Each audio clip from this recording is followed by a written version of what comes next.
Hi, I'm Annie Botticelli, and welcome to my May 2019 horoscope report for you, where I will give you the need-to-knows for your sign, plus talk about the general transits that no doubt will be affecting you.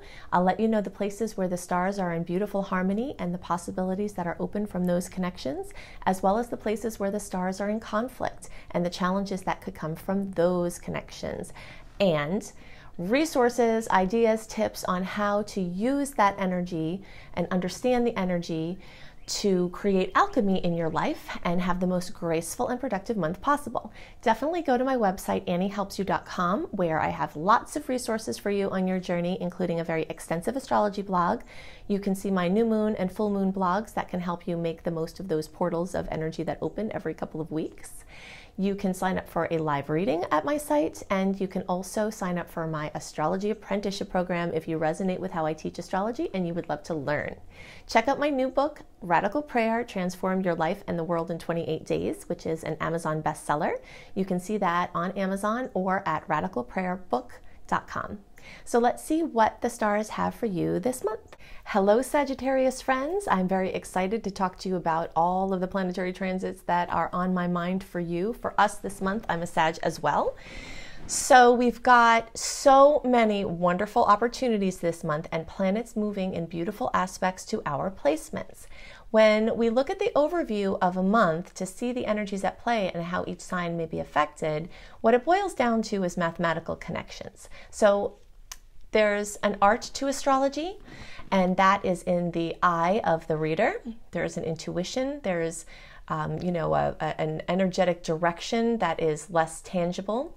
And then there's a concrete science that is based in math that is the anchor for the science of it, So there's the science of it and there's the art. But when we're looking at why a month is going to affect us in a certain way or how, it's the mathematical aspects between the planetary transits that gives the flavor of the month. So we've got a lot of energy in Aries still. When planets are in Aries, it is amazing for us because every planet that moves through Aries makes a beautiful trine, which is the most beautiful aspect in all in astrology, to our Sag placement. So it lights us up. It's a fellow fire sign. It gives us, creativity and surges of inspiration and oomph to carry things through. And it's just very supportive to how we are and who we are. So we've got a lot of that energy. We also have Mars moving through Gemini for at least part of the month, continuing that. It was doing that in April as well. And this brings sometimes a contradictory force because it is opposing our sign. So usually what that results in is exhaustion. So we're so busy and so scattered and so energetic because this air is just fueling the fan, fanning the flames, that we get overstimulated, overworked, overtired, overbusy, pulled in a bunch of different directions, really scattered. So that energy will continue throughout a good bit of May, but it's still really good for us because it activates things within us. It definitely coaxes things out of us that may have been dormant. Right now as I'm recording this, we're still in and we've just have left a time where a lot of planets were in Pisces. And when planets are in Pisces, for Sages, it's kind of rough, sometimes just like really heavy. So if you all were having like a hard time in March, and into the beginning of April when the planets were just like making a challenging aspect to our way of being, then you will be very much inspired to know and encouraged to know that as these other planetary placements come into being, it will be an easier, more conducive flow for us. So we have that going on. And then we've got the sun moving through Taurus, which in general isn't the most free-flowing for our sign, but I do love it as a necessity because when we have so much encouragement of how we are with these other placements that I talked about, having something that grounds and that organizes and that anchors us is really critical. Every Sag that I know has big ideas and big dreams and they want to be everywhere at the same time and they, are full of life and thoughts and communication, and it's just a way that energy moves through us. But sometimes it's hard to ground those ideas into the material reality. So in May, we not only have inspiration and oomph and support and just all of this stuff, we also have a really powerful grounding force that can help us to just bring it into the material realm. So I love this month for us. Jupiter is still in Sagittarius. It's going to be until the end of the year. It is in retrograde, so you might still be feeling there's just like a lack of ambition, really is just the best way I can describe it. And if that's happening, that's okay. Because as the planets start to move into these signs that I'm talking about, you might start to get some inspiration back. But if there's something that feels like it's not quite gelling or quite ready to be pushed out, don't worry about it. Jupiter might just be helping you to stay a little bit more grounded and focus on some of the work in the backdrop before you push things out in a big way. So Jupiter is going to be retrograde until around August 10th, August 11th. So just kind of keep that in mind. And I noticed even when Jupiter reached its pre-retrograde shadow period, like at the end of January, we were in like a full-on open window for doing things. And I started to notice my ambitions waning. And I was like, wow, what's happening there? And then it came to me, Jupiter is starting its retrograde, and it really affects us. People with important Sag placements really have to watch what your ruler's doing. So this is our year. This is a huge time for us because Jupiter's only in Sagittarius, which is its own sign, the sign it rules, 1 year every 12 years. An important note for those Sages who have not felt like Jupiter has been blessing them. Okay, I have heard many of you post and say, yay, Jupiter, and wonderful things are happening. And I've seen, observed many pieces of expansion in my life as well. But I have seen quite a few people post and say, hey, I'm a Sag, everything sucks. I don't see where Jupiter's blessings are. What's going on? So I just want to speak to that because Jupiter is an amplifier of whatever is. So any work that you did prior to the time when Jupiter moved into this placement has a chance to be expanded. Any work that needed to be done, and usually this winds up being on an inner level, emotionally, a lot of times Jupiter can amplify a weak link within us by erupting a dramatic situation outside of us to put that work kind of inside. Jupiter and Sag and the energy is like very out there. It's like, here I am, here I'm doing, there's some, like all this stuff is out there. But it's not the energy of quiet introspection and emotional connection with self. And, it's more like talking about feelings, thinking about feelings, and then taking action involving feelings, right? It's not as much of an integration of emotions and inner work type of energy. So as Jupiter is in retrograde, this is a time to pull back and say, okay, what are the things that are holding me back now? And a lot of times those are inside of you. They may look like they're outside of you. Like if this person weren't here, then I could do better. If that person weren't there, if this situation weren't there, I could do better. Please do not delude yourself that anything outside of you is the source of your problem.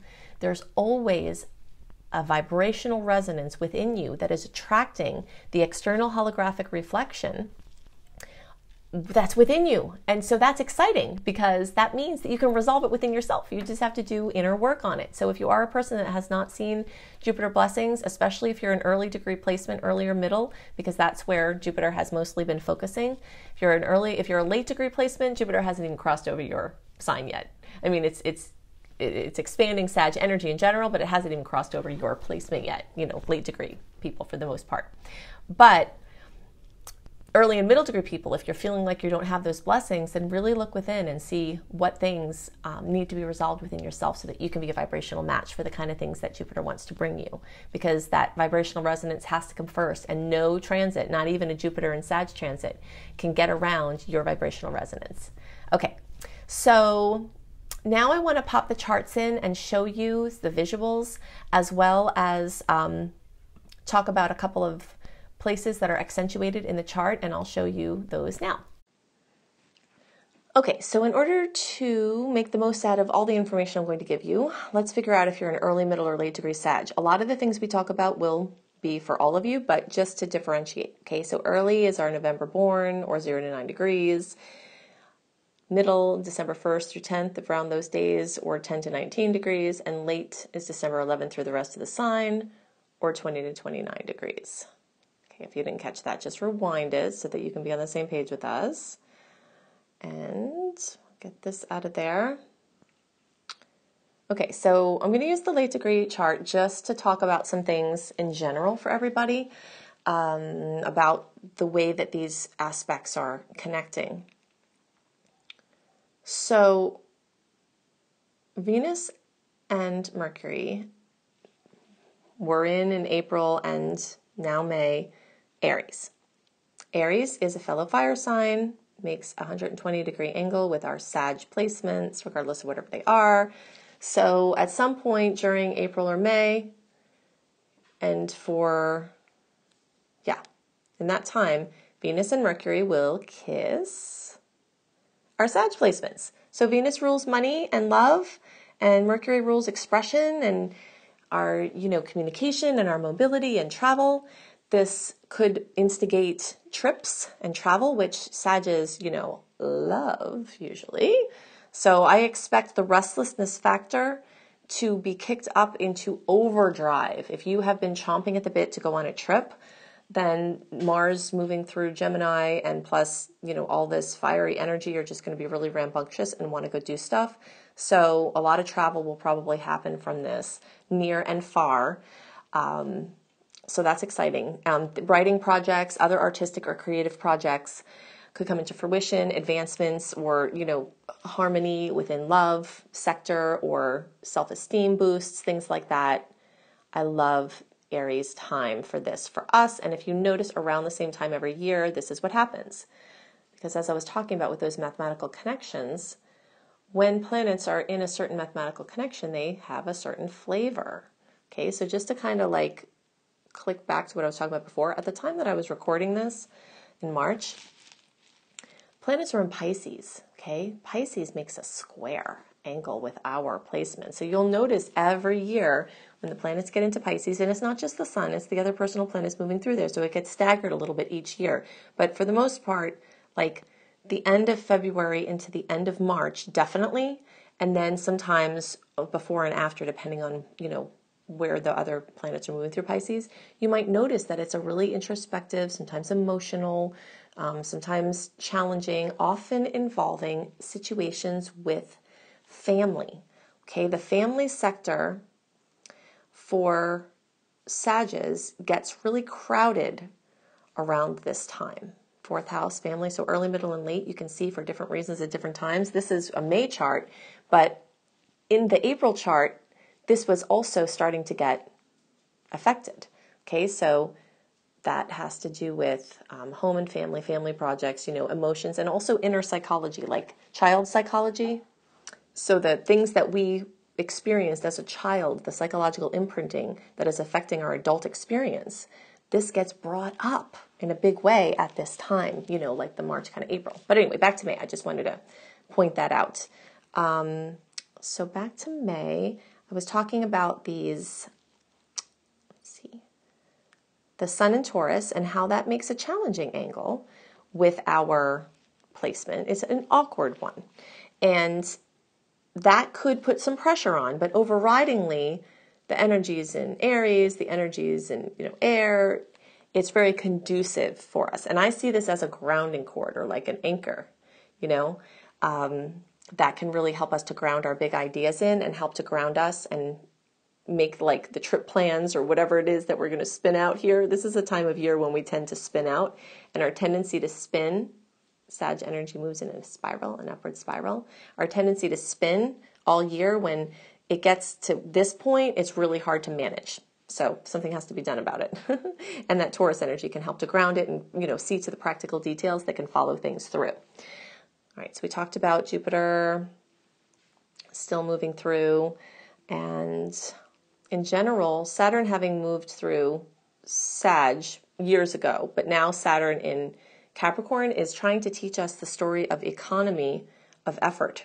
That's what I call it, the economy of effort. Okay, so I'm going to talk about this more in the general transits too, but think about this especially as a Sag, because since we do these things like in this woo way, we put a dish away, we eat an apple or a cherry, whatever the heck that thing is, and then we go and we do a little laundry, but we don't really sit down and eat all at once, right? Or do laundry all at once, or put dishes away all at once. We are over here, we're over here, hey, we're over here now, right? And in general, we really can't help it. But the ways that we can rein it into, do a little less work, more specifically in certain directions, will really improve things in our lives. So with Jupiter being retrograde and with other aspects that are going on now, including the Sun in Taurus, it really helps to just focus on what you really need to do and just do those things and have a little bit more center and groundedness. And I love EFT. Look up Emotional Freedom Technique, EFT, for anything. This is something that changes the neuroplasticity of your brain. It rewires your nervous system, and it can help you to get grounded and to restructure everything in your life for free, because you can find a ton of things online for this. So that's something you can do every day, especially in times when things get spun out like this. Okay, so those are the things most on my mind for Sagittarius this month. Excited for a very productive one other thing I wanted to say. I forgot what I was, right? We talked about the 4th house is going to be accentuated for early, middle, and late. Also, the 5th house is going to carry energy. And that was the other thing I wanted to mention. And that's for early, middle, and late as well. So the sun is going to move through here, and then these other planets are going to be getting there. The 4th house, we talked about the home and family and inner psychology. The 5th house has to do with children and children-related projects. It has to do with creativity. It has to do with our leadership skills, our artistic expression, and fun and hobbies. So when the planets start to move into this sector, a lot of the work and other areas that we've had to focus through the year, it allows us to let loose more. So I love this time for us to just like cross things off the bucket list and to just have fun and focus on hobbies and just things like that in a bigger way. Okay, so now those are the things I wanted to talk about for Sag. Now I want to talk about some general transits that will definitely affect you, and some dates to note, and some other ways to navigate through this month most gracefully and productively.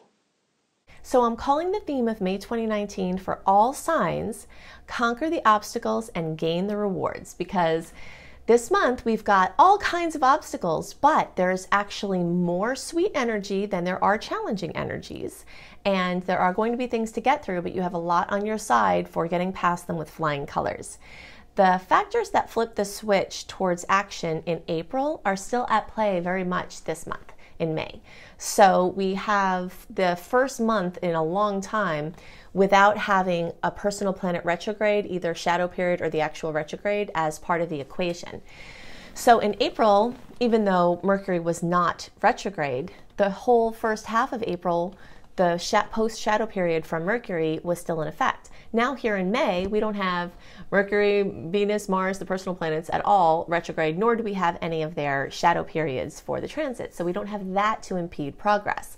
At the same time, there are multiple placements in very grounded Taurus, and Jupiter is still retrograde, and Saturn is now going retrograde, and all of these factors can serve to balance ambitions, adding more of a streamlined approach. So you'll hear me talking about this theme for a while, because there are multiple factors in the stars that are really telling us to get super efficient with our energy. So you'll have more opportunities this month to really get stuff done, but at the same time, there are challenges to overcome, and there is this sort of reevaluation of the things that you've brought out and checking in and strengthening to see what you need for future expansion. There are many great aspects in Gemini or with Mercury, which rules Gemini this month. So that's going to bring lots of communication, lots of movement, lots of busyness, brilliant social opportunities. We'll have advancement of writing and other creative projects, anything having to do with travel, upgrading communication devices and modes of transportation. All of those things are in the Mercury Gemini domain. So expect a lot of focus in those areas of life. And there are a lot of beautiful aspects that can help boost those efforts. At the same time, there are also a number of clashes with the energy. I'd say more good effects than challenging ones, but we still have to look out for them, and you still will have to overcome them. So there could be some mini slowdowns or drama that come from those challenges. As with April, in May, there's also a hurriedness that goes along with a lot of these energies, and that is could lend itself to unnecessary injuries or accidents, or wasting time, or just not paying attention to things that can come from that distractedness. So definitely be extra aware and breathe and try to stay centered as you move your body and as you're communicating and as you're carrying through all of these things that want to come through this month. So Jupiter is still in retrograde, and this is one of the factors I referred to earlier. It's asking us to pull in a little bit and to carefully evaluate these next steps. So we want to conserve energy while making the most impact. And Jupiter was on an expansion spree for a while, and things are getting bigger and bigger and bigger and bigger. And then as it's been in retrograde, now it's a time to shore up the foundation for the future expansion. So the theme of creating systems that fix situations where you were spread too thin is going to continue this month. And also, as with April, the energy of fewer brilliantly placed efforts rather than a whole bunch of haphazard efforts, the best that you can. Now, it's not going to be super easy to do that in some ways, because we do have a lot of energy in Aries, we do have a lot of energy in Gemini, besides that grounded Taurus, which is kind of the glue that helps it all hold together. But it will be busy, it will be scattered, and there will be a lot going on. In general, there are a ton of awesome transits this month. And like I said, more sweet days than challenging ones. But for the beginning of the month and the end of the month, especially, like everything away from just like the exact middle of the month, pretty much, every time there's a sweet aspect, there's a super challenging one. And a lot of times the same exact day. And it's just kind of crazy. So that means that there will be obstacles to get through to gain the rewards, which is why I call the theme of the month that, expect some challenges. It's not going to be like you just walk up to the gates of the place that you're trying to go and you just walk in, It always reminds me of Paperboy, that game Paperboy, when like the guy's just trying to deliver his newspapers and there's like crazy people and dogs and stuff just like trying to get in his way, right? That's what life feels like sometimes. But you can maneuver around it and get the papers delivered this month for sure. But it's going to take work to get to your goals and consistency. So there's a beautiful flow of sweet transits between May 11th and May 18th. There are some challenging ones around the 11th and there are some challenging ones around the 18th. But all the time in between, they are like right in the mid-month, is just sweet aspects, so many sweet aspects every day. So if you have to do something important and you need to have oomph without antagonism, your best time of the month to launch and try to push things through is the middle of the month, because that will be where you don't have this contradictory force at every moment like there is for the rest of the month. Okay, so if you want more details about what aspects are happening on what days and what can go along with that, definitely sign up for my free email newsletter, AnnieHelpsYou.com. And when you sign up for my free email newsletter, you also get, as a wonderful free gift, my entire 28-day virtual coaching package for free. So that will keep you on the list where you'll get these monthly write-ups a month ahead, where I give you the details and the overview of the month so you can see the days that have challenges and what you're working with there and the ones that are sweets if you're trying to plan ahead of time, as many people are. I'm going to hit just a couple of highlights, and then you can see the rest of the details at AnnieHelpsYou.com when you sign up for my free newsletter. Okay, so in the beginning of the month, the first couple of days, we've got sweet aspects and challenging ones just right next to each other.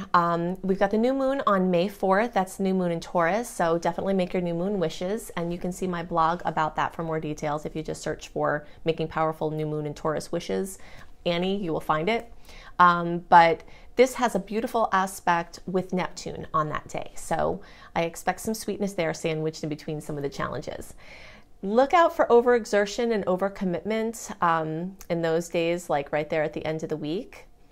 Definitely take full advantage of those days between May 11th and May 18th for anything important, big steps, commitments, signing paperwork, launching things. They're just like so many beautiful things. I also love travel at that time. And really this whole month is amazing for travel. You just have to be really careful as you're doing it, and aware. Careful and awareful is what I say.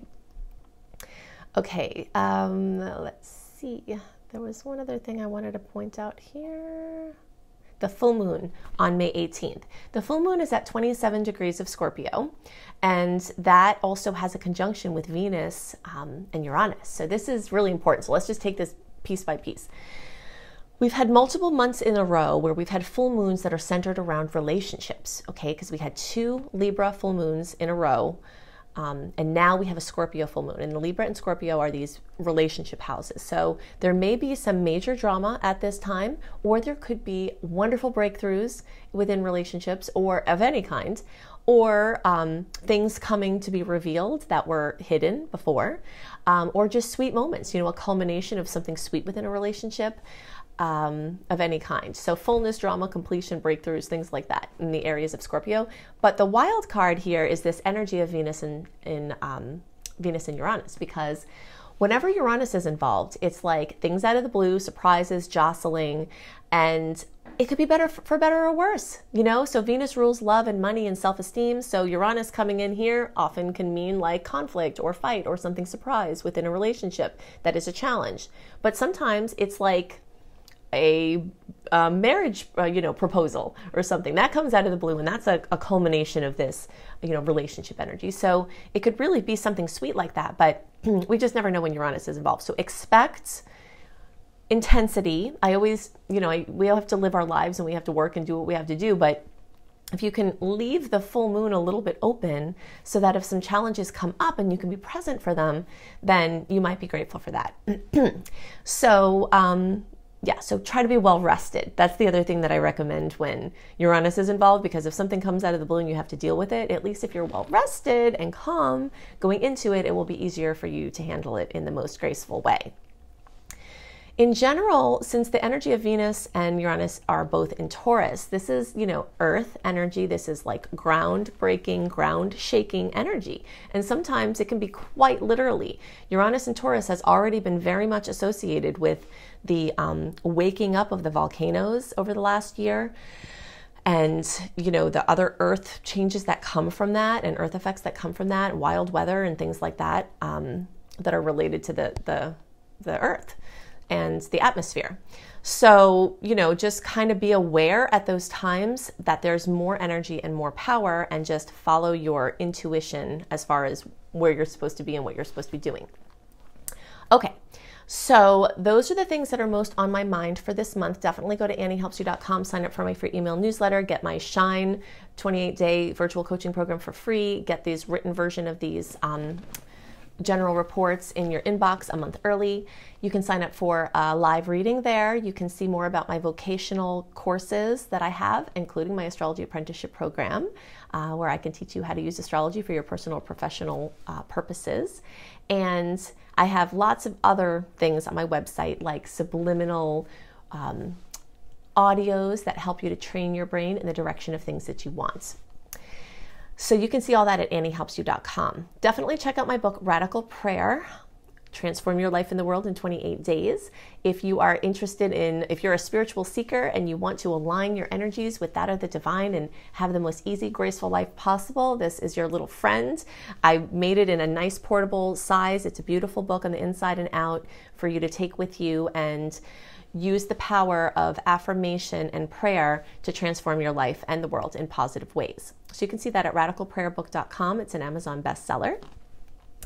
You can go to my husband's website, iamhelios.com, iamhelios.com. He's got all kinds of goodies there. He does astrology readings and tarot readings. And if you'd like written horoscopes by me, plus other lifestyle blogs for natural living, you can go to cozybysweetstarlight.com and see my written horoscopes for you for each sign a month early each month. So I hope you have a wonderful month, and I'll see you next month. Bye.